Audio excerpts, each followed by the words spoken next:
वैसे तो मेरी रंगत बिल्कुल साफ सुथरी और गोरी चिट्टी थी। नए नक्श भी बड़े तीखे थे, लेकिन मैं दुबली पतली बहुत थी। बचपन से ही मुझे लड़कों के साथ खेलने कूदने का बड़ा शौक था। अक्सर मैं गली मोहल्ले में लड़कों के साथ ही खेलती हुई नजर आती थी। घर में सबसे छोटी थी, इसलिए माँ बाप का लाड प्यार मेरे साथ बहुत ज़्यादा ही था। मुझसे बड़ी दो बहनें थी जो कि शादीशुदा थी। मेरी ज़्यादातर समय लड़कों के साथ ही गुजरता था, इसलिए मेरा पहनना ओढ़ना भी ऐसा ही था। मैं लड़कों की तरह ही शर्ट और जीन्स पहनती थी, सर पर कैप लगाए रखती थी। क्रिकेट, बैडमिंटन, फुटबॉल ये सब मेरी पसंदीदा खेल थे। मुझे पता ही नहीं चला कि कब समय गुजरने लगा और मैं 16 साल की दहलीज भी पार कर चुकी थी। 16 साल की हुई तो मेरी माँ ने मुझे ज़बरदस्ती घर पर बिठाना शुरू कर दिया। कहने लगी, लड़की हो तुम, घर पर रहा करो, शर्म नहीं आती, इतनी बड़ी हो गई हो और अभी तक मोहल्ले के लड़कों के साथ खेलती नजर आती हो। पाँव देखे हैं तुमने? अपने नंगे पाँव खेल खेल कर कितने बड़े बड़े हो गए हैं। मुझे तो लगता है तुम्हारे नाप की तो अब चप्पल भी मुझे मुश्किल से मिला करेगी। मर्दों की चप्पल लाकर देनी पड़ेगी तुम्हें। मैं शुरू से ही लापरवाह थी। माँ की बात एक कान से सुनकर दूसरे कान से उड़ा देती थी।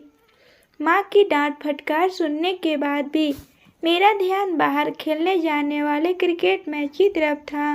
मैंने मम्मी से विनती की, बस ये आखिरी बार खेलने दे, लेकिन वह नहीं मानी। मेरा बाहर जाना बिल्कुल बंद कर दिया गया था।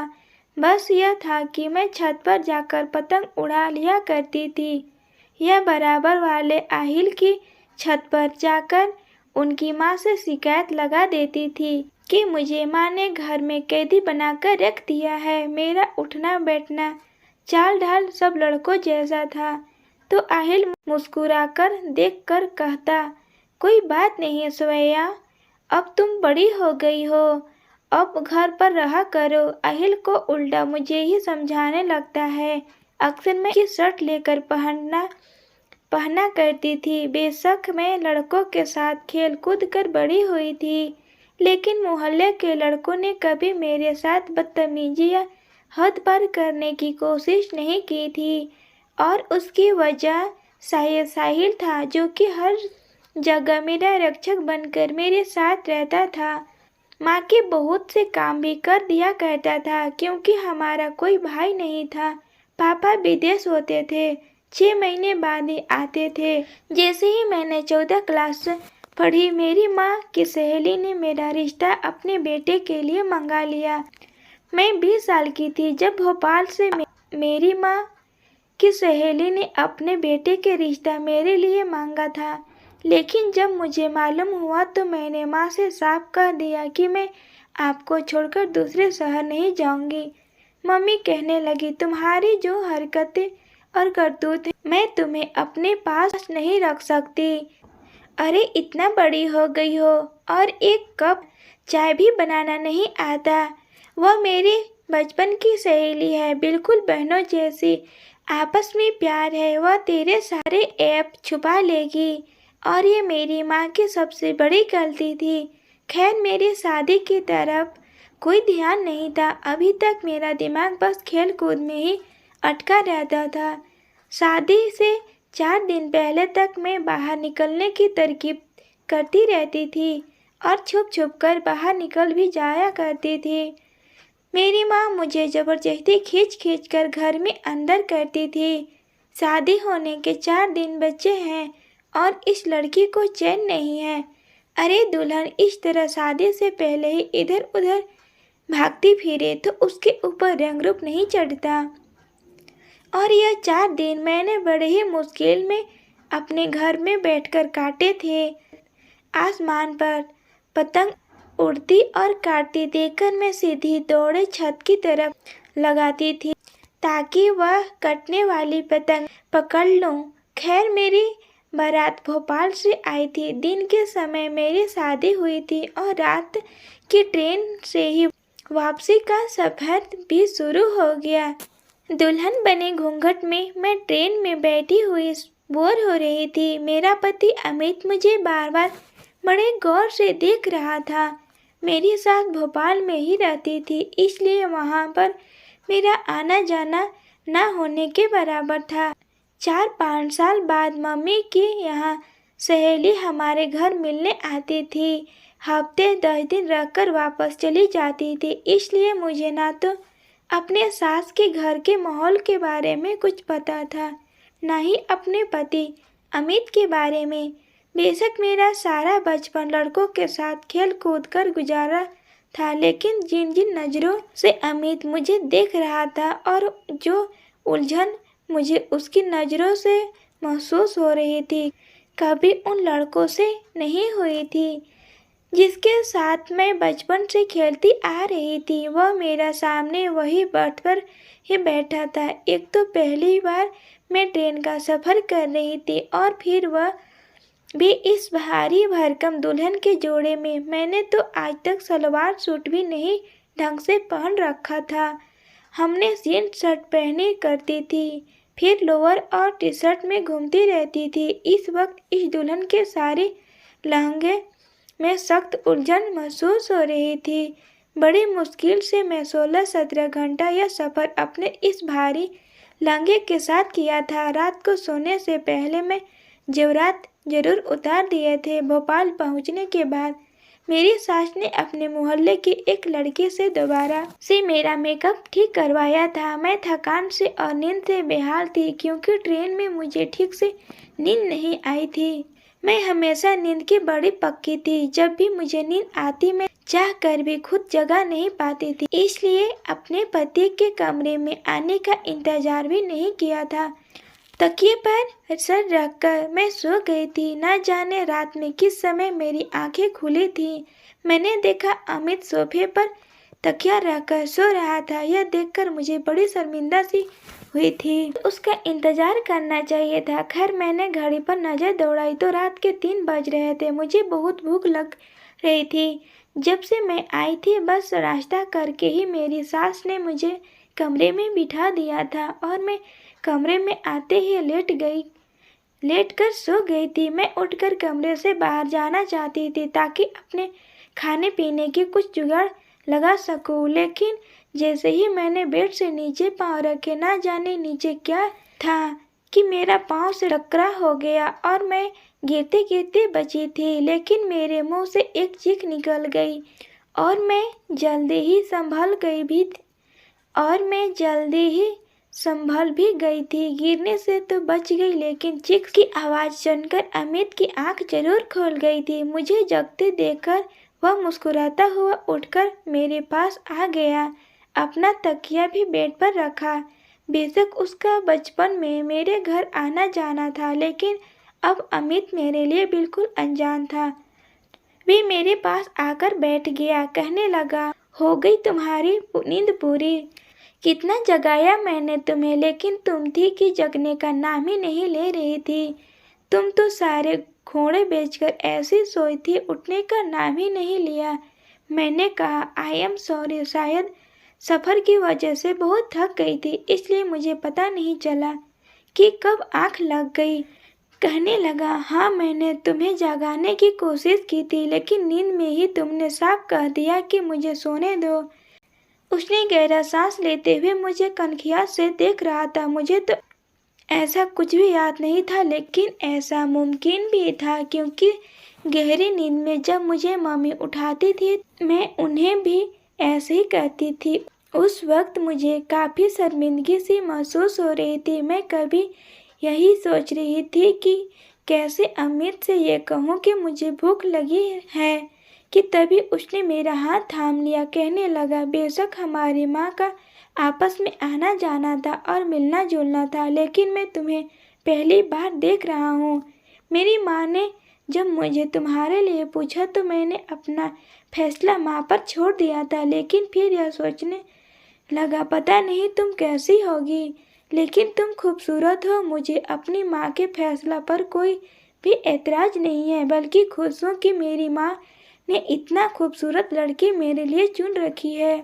यह कहकर उसने साइड टेबल की दराज से अंगूठी निकाली और मेरी उंगली में पहना दी। कुछ देर तक वह मेरी तारीफ करता रहा। मेरे लिए बस कुछ नया नया और बहुत ही अनोखा था, क्योंकि अब तक जिन लड़कों के साथ खेला करती थी वह मुझे लड़का ही समझा करते थे, कभी मुझे ऐसी बातें नहीं करते थे। इसलिए अमित के मुंह से अपनी तारीफ सुनकर मुझे अच्छा लग रहा था। उसका मेरे चेहरे को छूना, मदहोश शब्दों में बात करना, सब कुछ दिल फरेब सा लग रहा था कि अचानक से वे मेरे हाथ देखकर चुप सा हो गया। कहने लगा, तुम्हारे हाथ इतने मोटे और बड़े से क्यों हैं?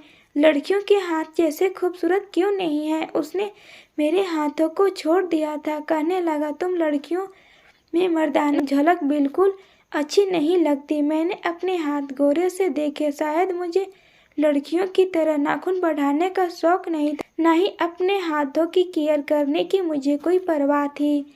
इसलिए मेरे हाथ बड़ा रूखे फीके और हर वक्त लड़कों वाले खेल खेल मोटे मोटे से हो गए थे।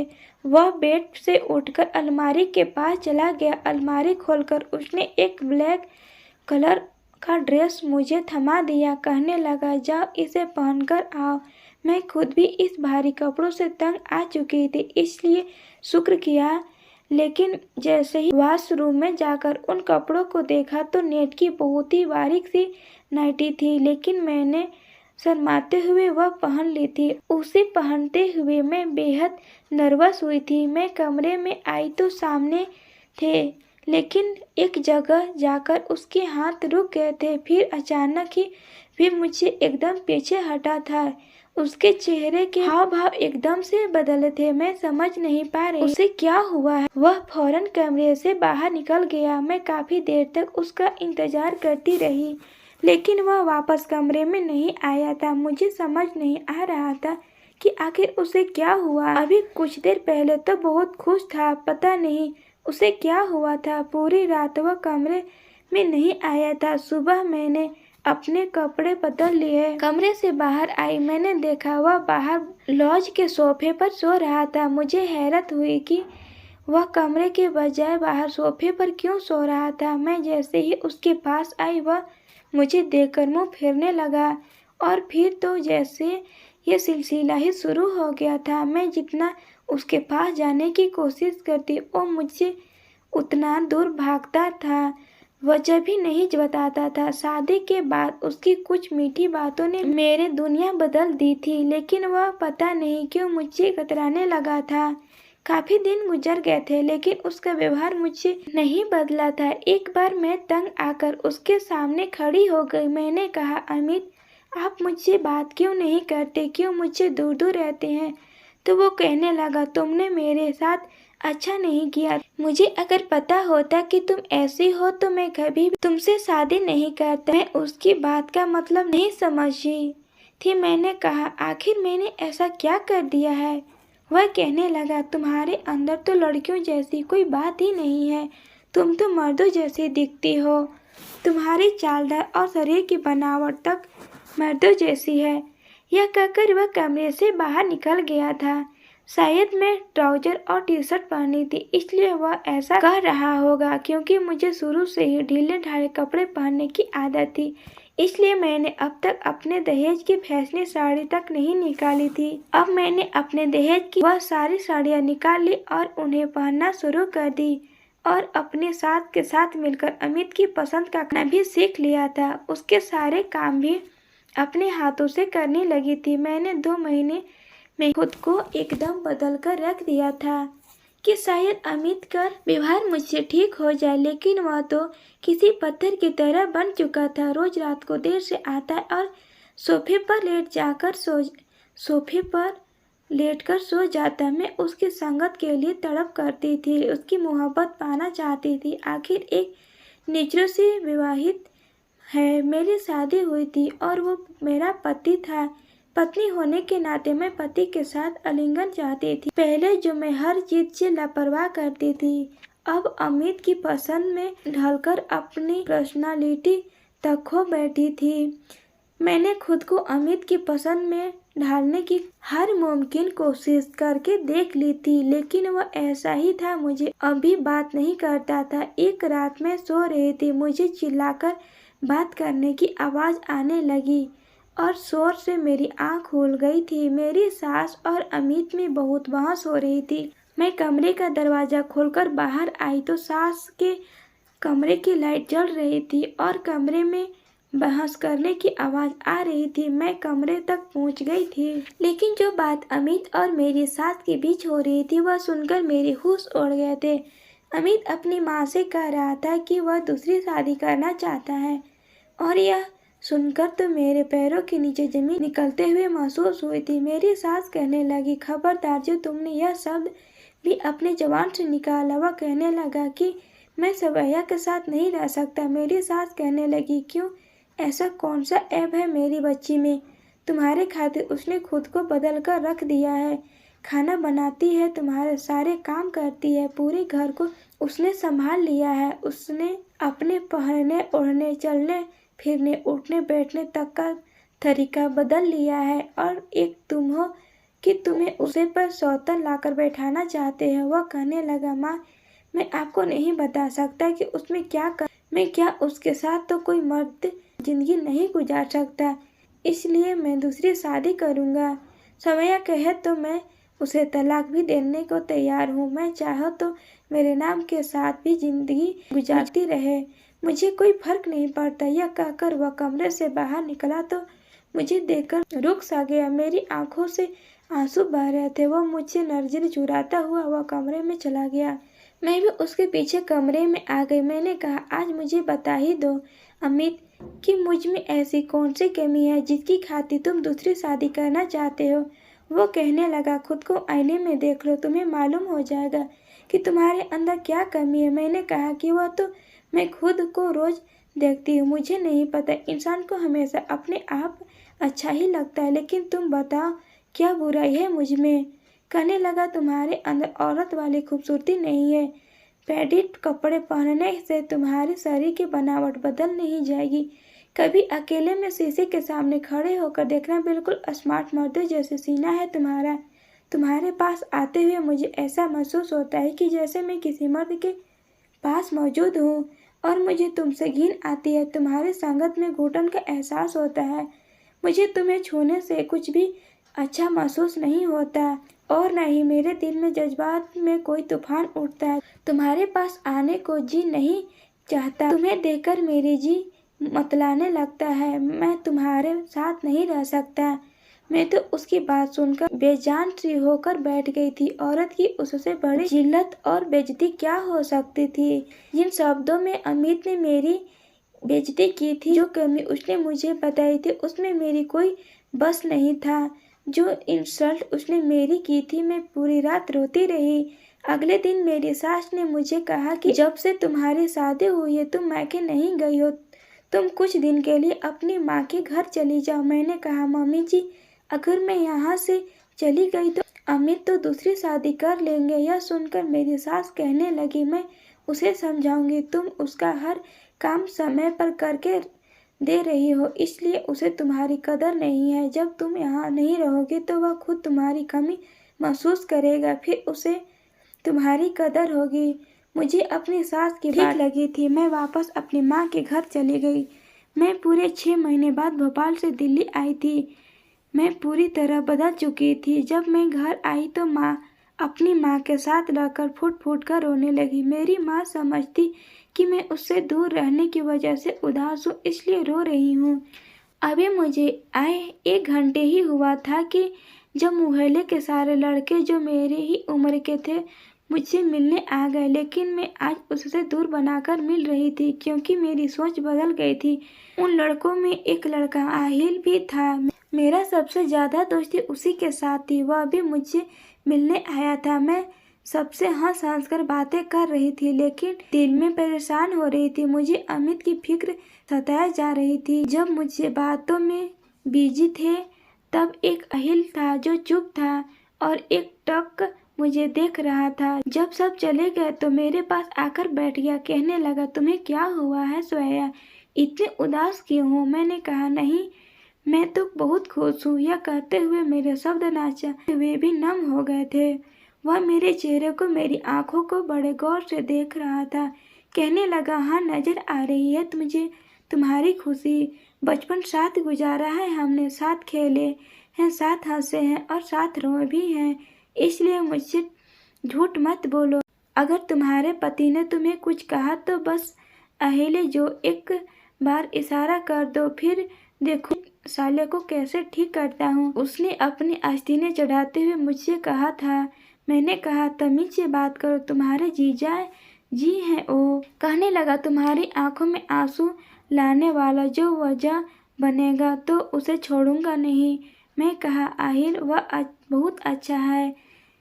अब मैं उसे क्या बताती। मेरी दोस्ती आहिल की बहन साथ बचपन से ही बहुत थी। वह शादीशुदा भी थी। सोची कि जाकर उससे इस मामले का हल पूछती हूँ, शायद वह मेरी मदद कर दे। अगले दिन मैं आहिल के घर चली गई। आहिल उस समय अपनी पापा के साथ उसकी दुकान पर जाया करता था। अपनी कपड़े की कई दुकानें मार्केट में थी और वह अपने पापा के साथ मिलकर उस दुकान को संभालता था, इसलिए शाम को ही वो घर लौटता था। मैं दोपहर के समय घर गई थी, क्योंकि अगर आहिल घर पर होता तो मेरे सर पर ही मंडराता रहता। मुझे देखकर आहिल की बहन बहुत खुश हुई थी। मुझसे मेरी शादीशुदा जिंदगी के बारे में पूछने लगी। मैंने उसे यही कहा कि अमित बहुत अच्छा इंसान है और मैं बहुत खुश हूँ। फिर बातों ही बातों में उसे झिझकते हुए वो सवाल ही पूछ लिया जो मेरी जिंदगी का सबसे बड़ी प्रॉब्लम बन गया था। वह मुझसे कहने लगी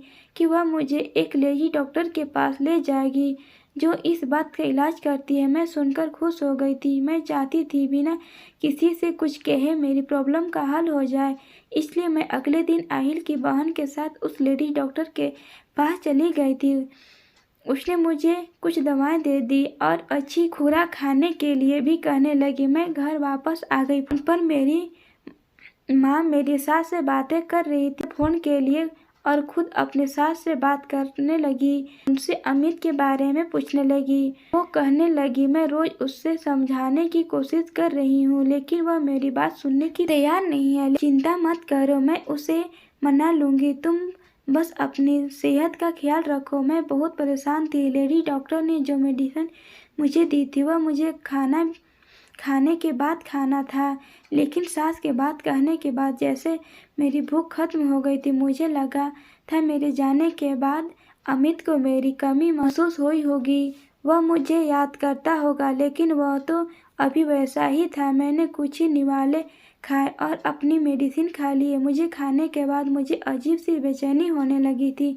सीने में दर्द टीस उठने लगी थी। मुझे अपना सीना भारी भारी लगने लगा था।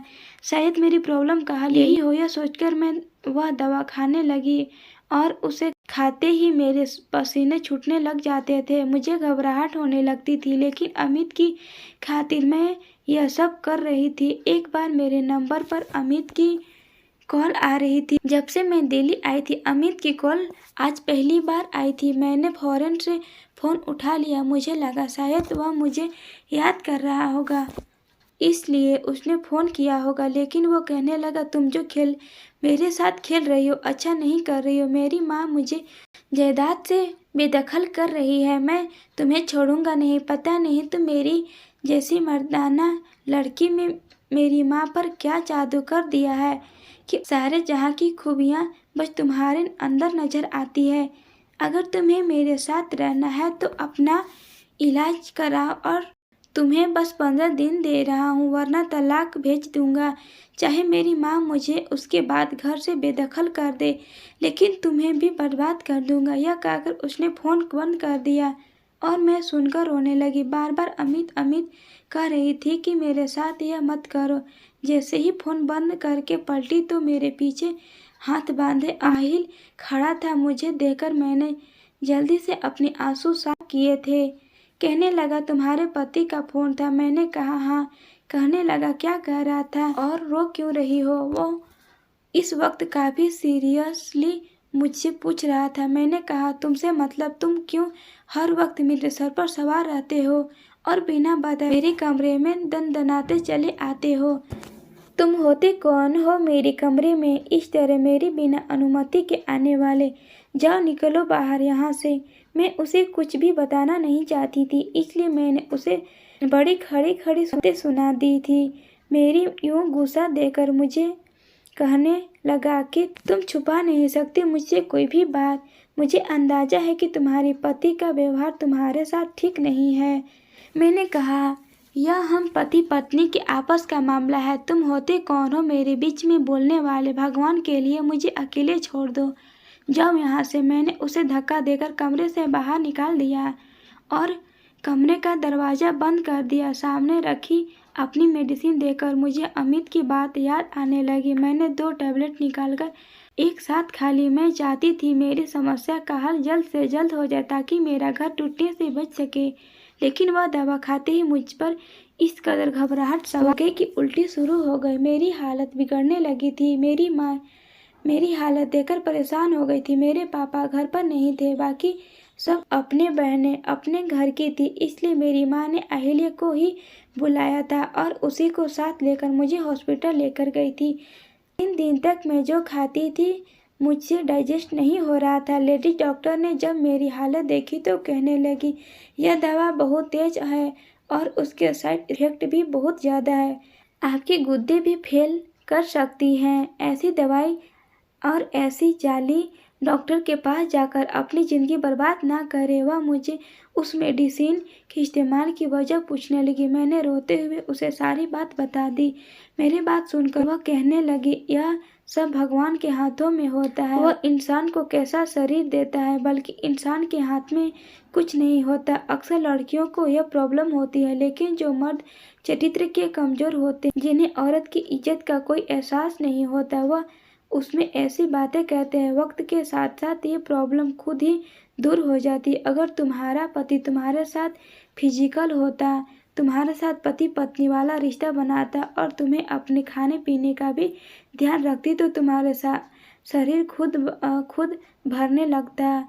और वैसे भी आप इतनी भी बुरी नहीं लगती। यकीनन आपकी पति दिमाग मरीज है या बहुत ही घटिया सोच वाला मालिक है। मेरी माँ भी वही मौजूद थी। वह बातें सुनकर माथे पर बल डालते हुए झुकाए बैठी थी। घर आते ही अहिल्या ने मेरी माँ को मेरी मेडिसिन किस तरह इस्तेमाल करनी है यह समझाया और वापस चला गया। मेरी माँ मुझे कहने लगी, तुमने मुझे पहले क्यों नहीं बताया? मैं रोने लगी। मैंने कहा, माँ, मैं आपको परेशान नहीं करना चाहती थी। आप हमेशा मुझे कहती थी कि तुम्हें घर बसाने का ढंग नहीं आता, लेकिन सच कहती हूँ माँ, मैं अपने आप को अमित की खातिर बदल कर रख दिया। सारे काम सीख लिए। आप बेशक मेरी सास से पूछ ले, लेकिन फिर भी वह मुझसे कहता कि उसे मुझसे घिन आती है। मेरी संगत से उसकी जीभ मितलाने लगता है। यह बातें औरत की रूह तक को घायल करके रख देती है। लेकिन मैंने यह सब सुनकर भी यही चाहती थी कि उसके दिल में मेरी जगह बन जाए, वह मुझे तलाक ना दे। मैं तलाक के नाम पर दाग लगाना नहीं चाहती थी। मैं यह सब कहते हुए रोए जा रही थी। माँ की आंखों में भी आंसू बह रहे थे। अगले दिन मेरी माँ ने मेरी सास से बात की। वह खुद परेशान थी। कह रही थी, मुझे माफ़ कर दो, मेरी वजह से सवैया की ज़िंदगी खराब हो गई। मेरा बेटा एक तवायब की मोहब्बत में गिरफ्तार था, उसके साथ नाजायज़ संबंध बना लिए थे। मैंने उसे अपनी कसम देकर सवैया से शादी करवा दी, लेकिन उसे उस बेचारी औरत की आदत पड़ चुकी थी। इसलिए घर की सारी लड़की में जब वैसी अंदाज़ा नज़र नहीं आई तो उसने सवैया में ऐब निकालना शुरू कर दिए। मेरी सास मेरे पास आई और खुद मुझे अमित से तलाक दिलवाई थी। कहने लगी वह मेरी बेटी के काबिल नहीं था, लेकिन मर्द जात में मेरा विश्वास उठ गया था। अभी तलाक हुए 2 ही महीने हुए थे कि अहिल्या की माँ अहिल्या की रिश्ता मेरे लिए लेकर आई, लेकिन मैंने साफ मना कर दिया। एक मर्द से बड़ी गहरी चोट खाई थी, इसलिए किसी दूसरे पर एतबार नहीं कर सकती थी। मम्मी ने मुझे बहुत समझाने की कोशिश की, अहिल्या ऐसा लड़का नहीं है, लेकिन मैंने कहा कि मुझे शादी नहीं करनी। वह लोग मायूस होकर वापस चले गए थे। कुछ दिन बात मैं आंगन में बैठी थी जब एक बॉल आंगन में जाकर गिरी थी। बाहर लड़कों का शोर होने लगा था। दरवाजे पर दस्तक हुए तो मैंने बॉल उठा लिया। दरवाज़ा खोलकर अपना बॉल वाला हाथ बाहर निकाला था। मुझे लगा बॉल लेने के लिए दरवाज़ा बजाया गया है, लेकिन किसी ने बॉल के बजे मेरा हाथ पकड़ बॉल मेरे हाथ से छूट गई थी। मैंने दरवाज़ा खोलकर देखा तो सामने आहिल खड़ा था। मेरा हाथ उसी ने पकड़ रखा था। वह शायद घर के अंदर आना चाहता था, लेकिन मैंने दरवाज़ा पूरी नहीं खोला था। मैंने कहा, आहिल मेरा हाथ छोड़ो। वो कहने लगा, इनकार क्यों किया तुमने? मैंने कहा, यह मेरी ज़िंदगी, मेरी मर्जी। वो दरवाजे को धकेलकर अंदर आ गया। कहने लगा, बुराई क्या है मुझे में? इनकार की वजह बताओ। सोया, मैंने कहा मुझे शादी ही नहीं करनी। वो पूछने लगा, क्यों? बहुत मोहब्बत है उस कमीने इंसान से तुम्हें, जो उसकी याद में अपनी ज़िंदगी बर्बाद करना चाहती हो। वो मेरी आंखों में गुस्से से देखते हुए कह रहा था। मैंने कहा, नहीं है मुझे किसी से भी मोहब्बत। समझे, मर्दों से ही नफरत हो गई है। अपनी ज़िंदगी में किसी मर्द को शामिल करना ही नहीं चाहती। वो कहने लगा, उस आदमी की वजह से तुम यह झूठे बहाने बना रही हो। आज भी तुम्हें अमित से प्यार है, तभी इनकार किया है तुमने, वरना अपनी माँ के आंसू तुम्हें नजर आ जाते। अपने बाप की झुकी हुई कमर तुम्हें याद आ जाती, जो यह चाहते हैं कि तुम्हारा घर बस जाए, लेकिन तुम्हें सिर्फ अमित प्यारा है। उसी के गम में अपनी सारी ज़िंदगी गुजारना चाहती हो। मैंने कहा, मुझे नहीं है अमित से मोहब्बत। क्यों समझ नहीं आता तुम्हें? तो कहने लगा, ठीक है, फिर इस बात का सबूत दो मुझे। मैं इसी रविवार को तुमसे शादी करने आ रहा हूँ। अगर तुम्हें मुझसे शादी कर ली तो मैं समझूंगा कि तुम्हें अमित से नफरत है। अपने लिए ना सही, अपने बूढ़े माँ बाप की खुशी के लिए तुम्हें मुझसे शादी कर लेनी चाहिए। ये कहकर वह चला गया था। मैंने रोने लगी थी। मैंने बकाई अपने माँ बाप के बारे में सोचा ही नहीं था, जो मेरे गम की वजह से घुलने लगे थे। मैंने उनकी बात पर फिर कोई एतराज नहीं किया था। चुपचाप मैंने आहिल से शादी कर ली थी, लेकिन जब वह कमरे में आया तो मुझे अजीब सा डर महसूस होने लगा था कि कहीं वह भी मेरे उन्हें शब्दों से इंसल्ट ना करे, जैसे अमित ने की थी। जैसे ही वह मेरे पास आकर बैठा, मैं रोने लगी थी। वह कहने लगा, समया, हर आदमी इतना गिरा हुआ नहीं होता। बचपन से तुम्हें मुझे जानती हो। क्या तुम्हें ऐसा लगता है कि तुम्हारी इन कमियों को तुम पर जताऊंगा, तुम्हें हम जिसमें तुम्हारा कोई बस ही नहीं है? मैं हैरान थी कि उसे यह सब कैसे पता। वह हर बार की तरह मेरे दिल में और मेरे दिमाग में आने वाले हर सवाल को कैसे जान जाता है। वो मेरा हाथ थाम कर कहने लगा, लेडीज डॉक्टर की सारी बात मैं सुन चुका था, और वह भी जो तुमने लेडीज डॉक्टर को बताया था। तुम्हारी माँ और बाप से भी कह चुका था कि ऐसे नीच घटिया इंसान से समया को तलाक दिलवा दे। मैं उसे अपनाना चाहता हूँ, इसलिए भूल जाओ वह सब जो हो चुका है। बस यही याद रखो कि तुम्हारा अहिल बचपन से मोहब्बत करता है।